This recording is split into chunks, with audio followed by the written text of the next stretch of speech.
Bonjour à toutes et à tous.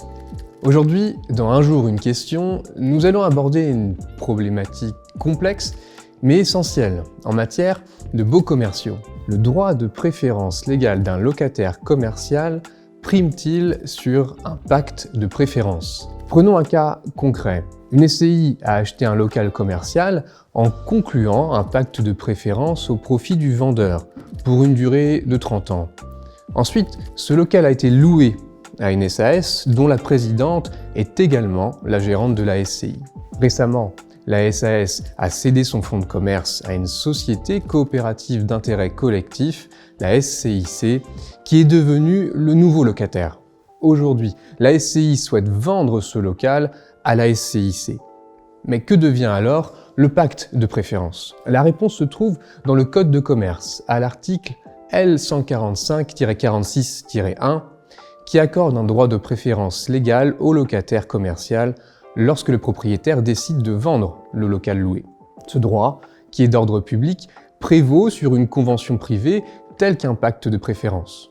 En d'autres termes, si le locataire décide d'exercer son droit, le pacte de préférence ne peut pas lui faire obstacle. Cette hiérarchie a été confirmée par la 3e chambre civile de la Cour de cassation dans un arrêt du 28 juin 2018. Cette solution s'applique également lorsque le pacte de préférence a été conclu avant l'entrée en vigueur de l'article L145-46-1.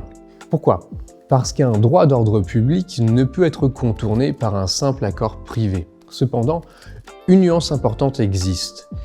Si le pacte de préférence a été signé avant que le bail commercial ne soit consenti, la responsabilité contractuelle du propriétaire, ici la SCI, pourrait être engagée envers le bénéficiaire du pacte. En louant le local, la SCI a créé un droit de préemption qui empêche potentiellement le respect des obligations liées au pacte de préférence. Ce manquement pourrait engager la responsabilité civile contractuelle du promettant.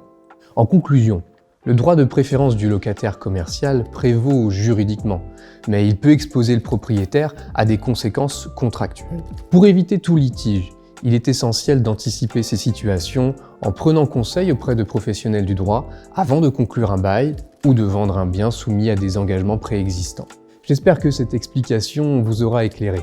Si vous avez des questions, n'hésitez pas à les poser en commentaire et retrouvez-nous la semaine prochaine pour un nouvel épisode d'Un jour une question.